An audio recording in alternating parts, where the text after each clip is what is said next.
നമ്മൾ നോക്കാൻ പോകുന്ന നെക്സ്റ്റ് ലെസൺ എന്ന് പറയുന്നത് സർവീസ് കോസ്റ്റിംഗ് ആണ്.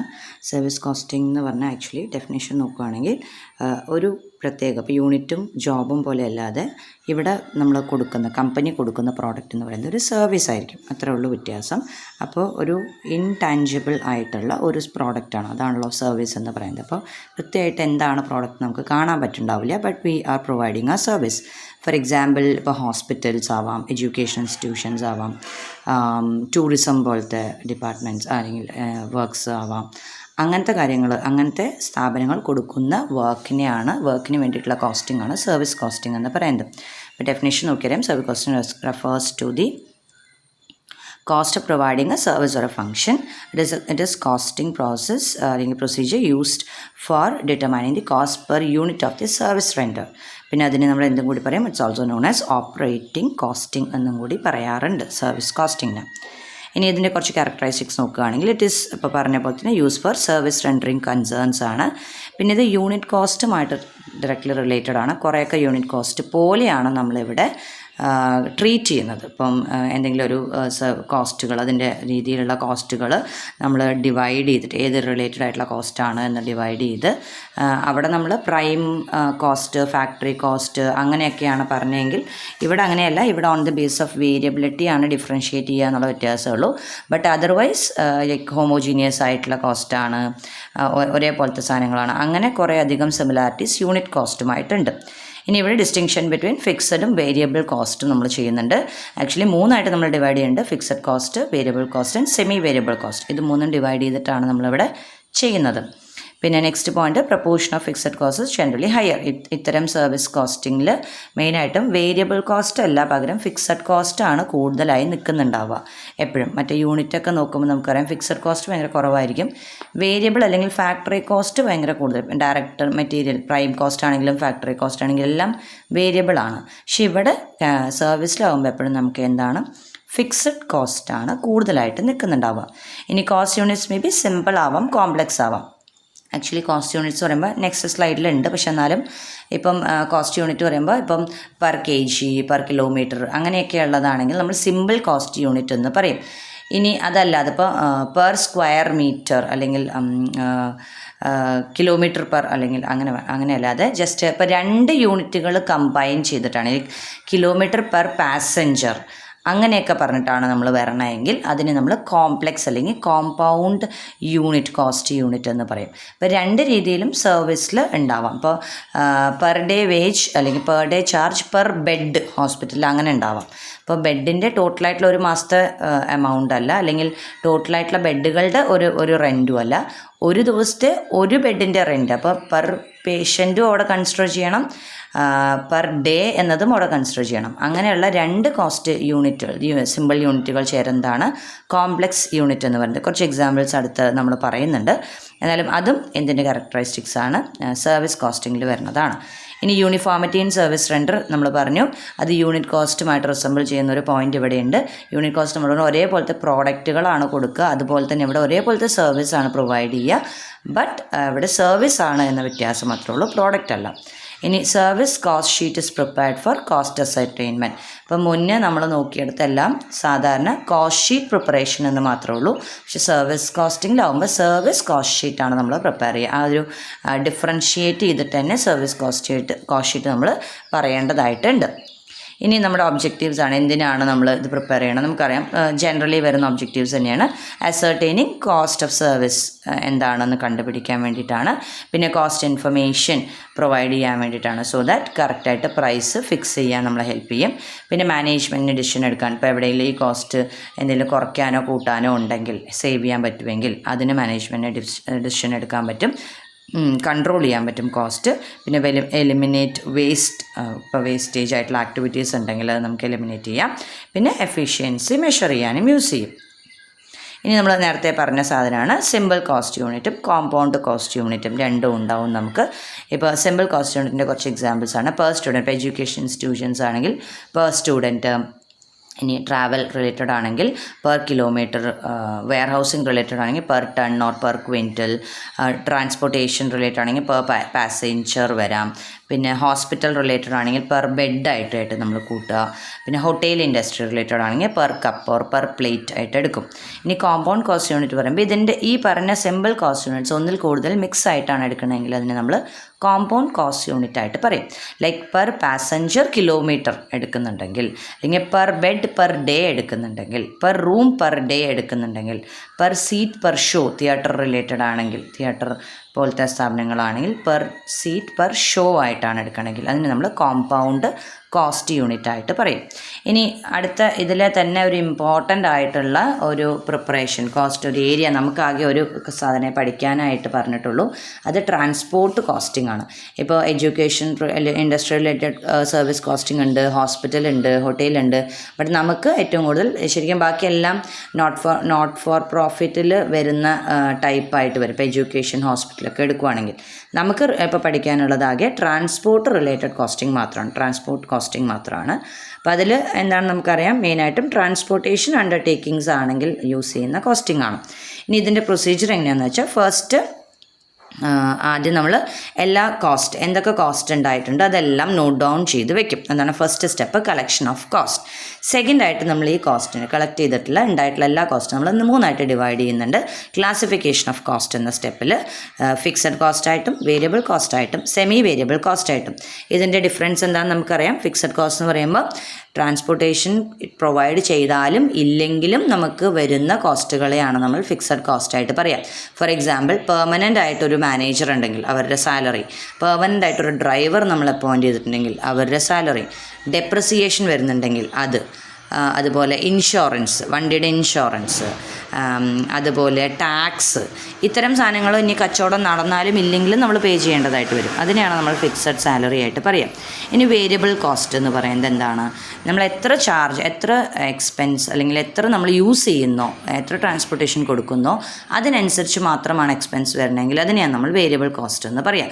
ലൈക്ക് പെട്രോൾ എക്സ്പെൻസ്, വണ്ടി ഓടിയാലേ നമുക്ക് പെട്രോൾ ചിലവാകുന്നുള്ളൂ, അപ്പോൾ പെട്രോൾ എക്സ്പെൻസ് അങ്ങനെയായിരിക്കാം.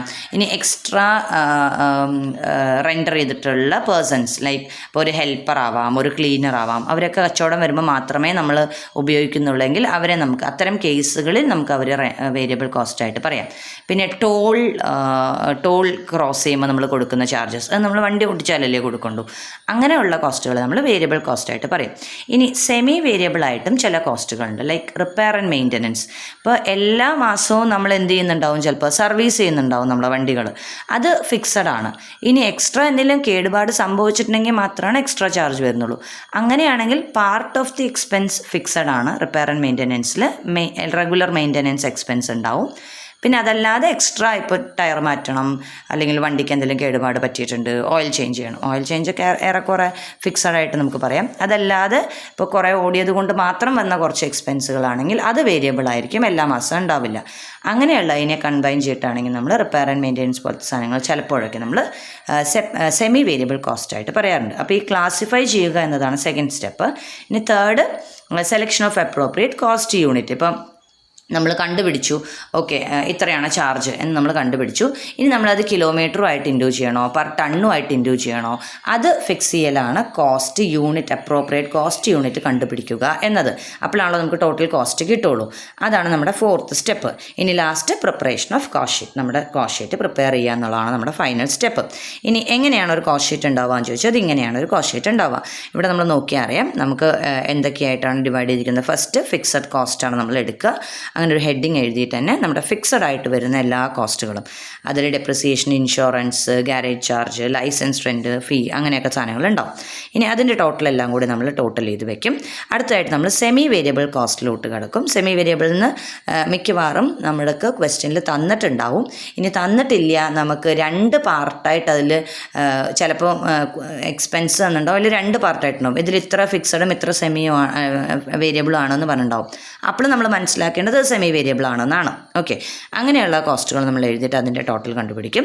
ലാസ്റ്റ് നമ്മൾ വേരിയബിൾ കോസ്റ്റ് നമ്മൾ എടുക്കും. അതാണ് കുറേയും കൂടി ഉണ്ടാവാൻ, അല്ലെങ്കിൽ കുറേ നമുക്ക് പെട്ടെന്ന് മനസ്സിലാവുക. ലൈക്ക് ഡ്രൈവറിൻ്റെ charge, petrol, engine, lubricant oil, അങ്ങനെയുള്ള സാധനങ്ങളൊക്കെ നമ്മൾ വേരിയബിൾ കോസ്റ്റ് ആയിരിക്കും. ഇനി ഈ 3 കൂടി ആഡ് ചെയ്ത് ടോട്ടൽ കാണാം. ആ 3 ടോട്ടലും കൂടി പ്ലസ് ചെയ്താൽ നമുക്ക് ഗ്രാൻഡ് ടോട്ടൽ കിട്ടും. ഇതാണ് നമ്മുടെ കോസ്റ്റ് ഷീറ്റ് പ്രിപ്പറേഷൻ എന്ന് പറയുന്നത്. ഭാരിച്ച ബുദ്ധി ഉപയോഗിക്കേണ്ട കാര്യങ്ങളൊന്നുമില്ല. ആകെ നമുക്ക് ബുദ്ധി എവിടെ ഉപയോഗിക്കേണ്ടു, 3 ഡിവൈഡ് ഡിവൈഡ് ചെയ്യാൻ മാത്രം നമുക്ക് കുറച്ച് പ്രസൻസ് ഓഫ് മൈൻഡ് വേണം. ഇത് ഫിക്സഡ് ആണോ, സെമി വേരിയബിൾ ആണോ എന്ന് കണ്ടുപിടിക്കാൻ. ഓക്കെ, ഇപ്പോൾ ടെക്സ്റ്റിലുള്ള ഒരു ക്വസ്റ്റ്യൻ നമ്മൾ ചെയ്യുകയാണ്. ഒരു ഇലസ്ട്രേഷൻ തന്നെയാണ്, നിങ്ങളുടെ ടെക്സ്റ്റിൽ ഓൾറെഡി വർക്ക്ഡ് ഔട്ടാണ്. അപ്പോൾ നമ്മൾ ഈ ക്വസ്റ്റ്യൻ നോക്കുമ്പോൾ പറയാം, ഇതിൽ കുറച്ച് കോസ്റ്റുകൾ തന്നിട്ടുണ്ട്. കോസ്റ്റ് ഓഫ് ട്രക്ക് തന്നിട്ടുണ്ട്. അതൊരിക്കലും സർവീസ് കോസ്റ്റിൽ വരണ സാധനമല്ല, അപ്പോൾ അത് വേറെ എന്തിനോ വേണ്ടി തന്നിരിക്കുകയാണ്. അടുത്ത് തന്നെ എസ്റ്റിമേറ്റഡ് ലൈഫ് തന്നിട്ടുണ്ട്. സോ നമുക്ക് കോസ്റ്റും എസ്റ്റിമേറ്റഡ് ലൈഫ് തന്നിട്ടുണ്ടെങ്കിൽ ഒബ്വിയസ്ലി അത് ഡെപ്രിസിയേഷൻ കാൽക്കുലേറ്റ് ചെയ്യണം, which is A fixed expense. ഇനി ഡീസൽ ആൻഡ് ഓയിൽ തന്നിട്ടുണ്ട്. റിപ്പയർ ആൻഡ് മെയിൻ്റനൻസ് വേജസ് തന്നിട്ടുണ്ട്. ക്ലീനേഴ്സ് വേജസ് തന്നിട്ടുണ്ട്. Insurance tax, general supervision charges. Insurance ടാക്സും ജനറൽ സൂപ്പർവിഷൻ ചാർജസും ഒക്കെ പെർ ഇയറിലാണ് തന്നിരിക്കുന്നത്. അത് തന്നെ മനസ്സിലാക്കാം, അതൊക്കെ ഫിക്സഡ് ആണ്. ഇനി അത് കഴിഞ്ഞിട്ട് നമുക്ക് കുറച്ച് ഇൻഫർമേഷൻ തന്നിരിക്കുന്നത്, truck carries a good to and from the city covering a distances 50 mile. 50 miles away വരെയാണ് യൂഷ്വലി ഒരു ട്രിപ്പിൽ പോവുക.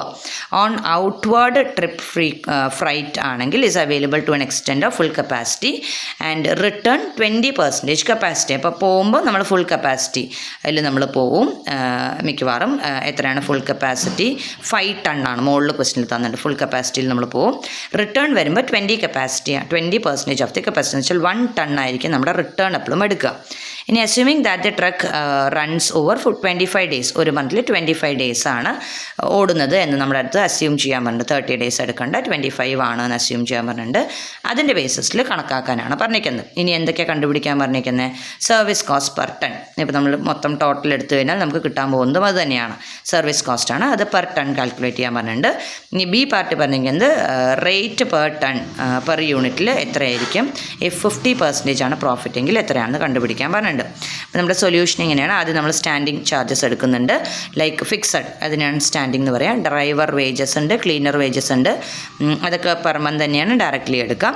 ഇൻഷുറൻസ് ടാക്സും ജനറൽ സൂപ്പർവിഷൻ ചാർജസും പെർ ഇയറാണ് തന്നിരിക്കുന്നത്. സോ നമുക്ക് 1 മന്തിൻ്റെ വേണ്ടു ഡിവൈഡഡ് ബൈ 12 ചെയ്തെടുക്കാം.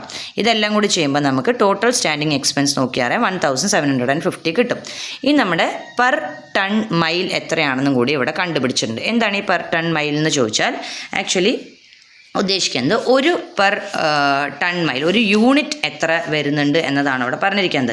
അപ്പോൾ നമ്മൾ actually divided by total per ton month, ഒരു പെർ മന്തിൽ എത്ര പെർ ടൺ ഉണ്ട് എന്ന് കണ്ടുപിടിക്കണം. എന്നാലാണ് നമുക്കത് ഡിവൈഡ് ചെയ്യാൻ പറ്റുള്ളൂ. 7500 ആണ് നമുക്ക് വരുന്നത്.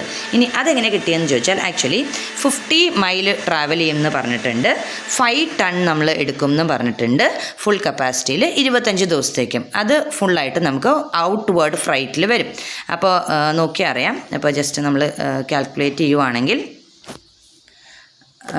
നമുക്ക് വരുന്നത് ഇങ്ങനെയാണ്. അപ്പോൾ ടോട്ടൽ കപ്പാസിറ്റി ഔട്ട്വേർഡ് ട്രിപ്പ് എടുക്കുകയാണെങ്കിൽ